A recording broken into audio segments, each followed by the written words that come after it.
Full time.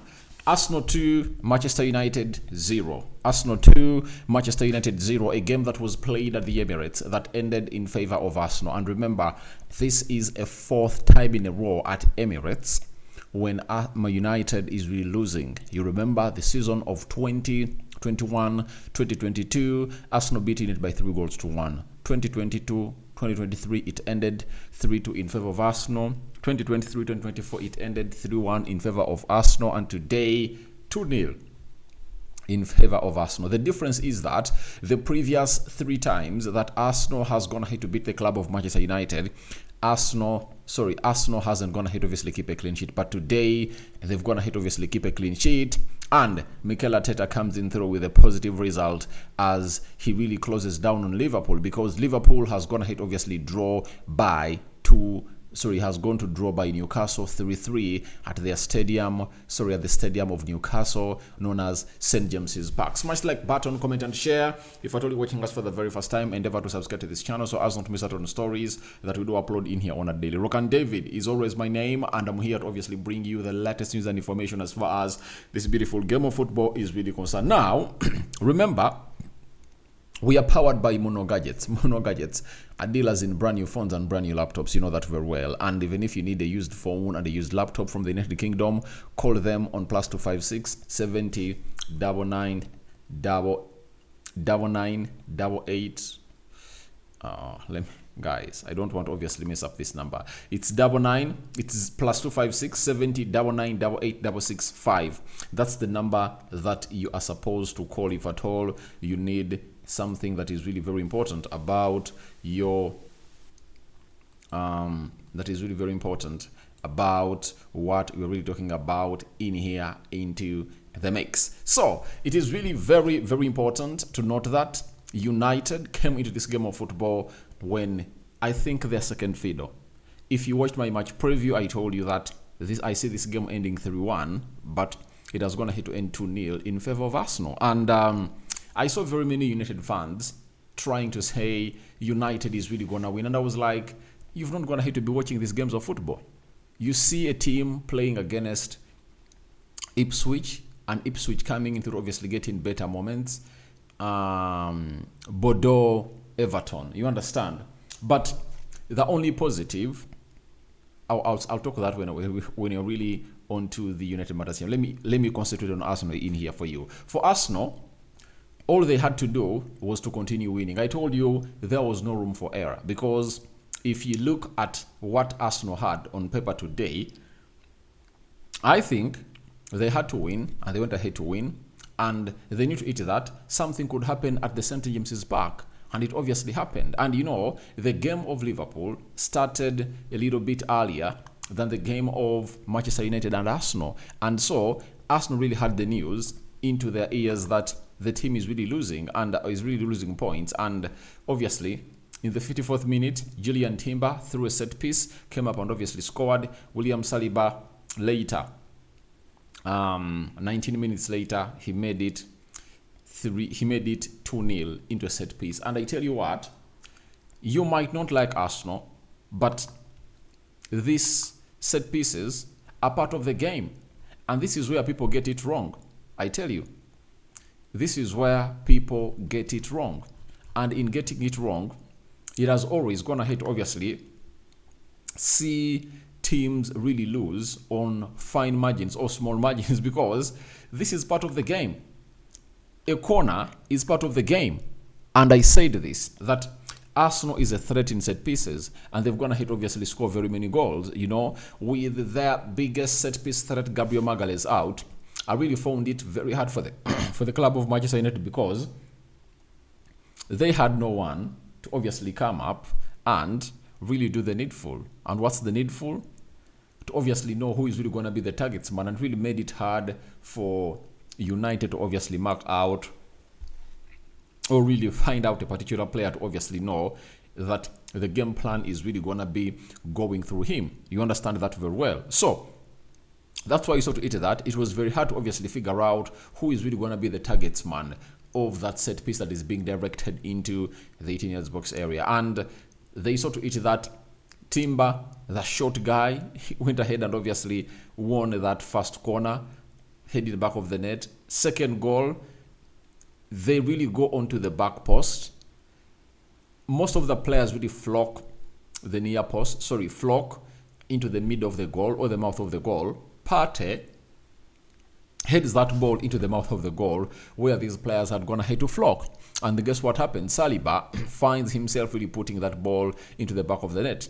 That is what you call exquisite execution. The execution was really on point, and Arsenal really put in a very big shift in there for you. And I'm like, they really deserved it, because people say United had possession in the first half, and I'm like, guys, having possession doesn't matter. You can possess that ball for as long as you want. You can have it till kingdom come.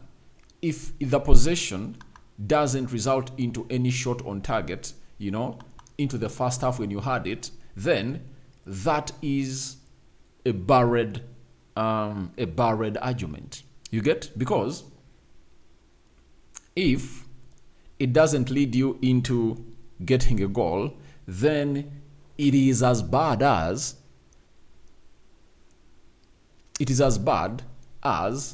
you doing nothing. Because however much we had possession in the first half, we couldn't obviously find out that cutting edge. We couldn't find out that cutting edge, because I'm a Manchester United supporter, you know that. So Arsenal really has gone ahead, obviously put in a very beautiful shift, and Partey with an assist, Declan Rice with an assist. And by the way, when you look at all the 10 corners that Arsenal went ahead to have, they are all very threatening. Very, very threatening. You understand? They almost look like they are like goals, United had to do a lot. The dark darts of Arsenal went ahead to obviously help them a lot into these set pieces, because they've gone ahead to obviously do them on regular occasions, and they haven't gone ahead to obviously be flagged. You understand? That is the side of Arsenal for you. So I think on the field of play, we have nothing to talk about. We don't have a lot to talk about by then that game, I tell you, because it was a game of tactics. Ruben Amorim came up in the second half and he outsmarted Mikel Arteta, but I think it was a game of two halves. We can call it. It has been a game of two halves. First half, you saw United trying to build up, though what they are building up wouldn't obviously cook to the dining table. But second half, Arsenal came up, and when they came up, they really raised momentum, and they knew to it that all they have to do is to create set pieces. And I think their plan was to obviously come up and obviously create lots of set pieces in the second half, because it is that it might not obviously happen in the open play, but in the set piece, it obviously come to pass. Now, when you look at their attacks and those set pieces that result into goals we have gotten, you obviously have to give them a very huge applaud as a side of Arsenal. They've gone ahead, obviously put in a lot. Odegaard was cooking. I think Saka was silent, and very many others. But Partey was on point. Odegaard, and so on and so forth. So for me, I'm like, as I told you, Arsenal was really going to win the day, and they had to win it because all was in their favor. They were at home. The fans kept them going, and the most important bit of it all, Liverpool dropped 2 points. That is the most important bit of it all. Now, Arsenal has closed in a little bit. On the 9, Arsenal has gone ahead to obviously cut off some 2, and they're now 7. And now, I've always gone ahead to tell people that whoever was saying that Liverpool had gone ahead to obviously walk away with the trophy, you are naive about this game of football. You are naive. I tell you, you are naive about the Premier League. You never give away a trophy in November. Because in November, they were 9 points ahead of Liverpool and 11 points ahead of City. Now, they're 9 points ahead of City and 7 behind Arsenal and Chelsea. So, I tell you what, it's not yet over. It's not yet done. And the more they drop points, the more pressure is being gunned onto them as a side of Liverpool. So, don't ever come out and obviously think that it's done. It's not yet done. It's not yet done. And Arsenal can turn this around. And if they're really winning games like this, just get to know their remaining fixtures of Arsenal to really end what we call the first half of the season are not all that hard. I think this is the hardest game they've gone ahead to obviously play, and they've gone ahead to win it. Now, they're going to play out Fulham on Sunday. Then they'll have to host Everton. They have Crystal Palace. They have Ipswich. They have They have Ipswich. They have Crystal Palace. They have Everton. They have Fulham. Those are 4 games, and I think the other game is gonna be Brentford. Those are the 9 games. Sorry, those are the 5 games that Arsenal is left with. And I tell you, they are all gonna go throughout these beautiful games. You get? When you look at Liverpool, Liverpool next game, it's a Merseyside derby. Anything can happen. They're gonna be playing at Everton. Obviously, there is a very huge chance that Liverpool wins it. Liverpool versus Fulham, second the other game. Thirdly, Liverpool has to play Tottenham Hotspur, 22nd December. Then Liverpool has to play Leicester City. You understand? West Ham have to obviously host Liverpool 29th December, another hard one. And after all those games, 5th January, Liverpool is hosting Manchester United in a game where we believe that the manager of Manchester United, Ruben Amorim, would have already gone ahead obviously impose his system very well, and he would have gone ahead obviously get his starting 11 right, according to me. So that's exactly how things are really panning out for the club of Manchester United, and Arsenal. But I think Arsenal really took the day, and if you are really good enough, you have to obviously come up and obviously kill off those chances. So I never gave United a chance, and I told you that the best result that United should get or could get was going to be a draw. You remember that very well. I came out and obviously said that. So what else did you want? I told you 3-1 prediction. That was my first prediction, and I told you that if United do very well, they'll obviously get a draw. And I was like, it's an Arsenal win. Then these were the stats. Arsenal had 14 shots. Man United had 5. Arsenal had 6 shots on target. United had 2. 51% ball possession by Arsenal. United had 49% possession. 464 passes completed by Arsenal. 470 passes completed by Manchester United. Then 87% passing accuracy by Arsenal. 86% passing accuracy by Manchester United. 12 fouls by Arsenal, 8 fouls by Man United.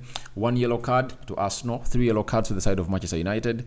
0 red cards to both sides, 2 offsides to Arsenal and 2 offsides to Man United. 13 corners to the side of Arsenal, 0 corners to the side of Manchester United. That means Arsenal really had what we call an attacking mindset into them to obviously put it to bed, and they went ahead and obviously did the needful, and they saw themselves really get this over the line. So I think Arsenal really had a lot of fluidity in the attacking phase, and they threatened Manchester United a lot. And for Manchester United, I think the 2 chances I can remember, that of Diego Dallo towards the end of the first half, and that header of Matthias de Ligt. I don't remember any other moment where United was like, they're really going to be killing Arsenal, meaning that however much Arsenal never had Gabriel Magalhaes, Jakub Kiwior came up and obviously put in a very beautiful shift. And I'm like, people have always gone ahead obviously undermined Jakub Kiwior, that he's not all that good. And I was like, do you know what you're talking about? Jakub Kiwior is a very good player, I tell you. Very, very good player.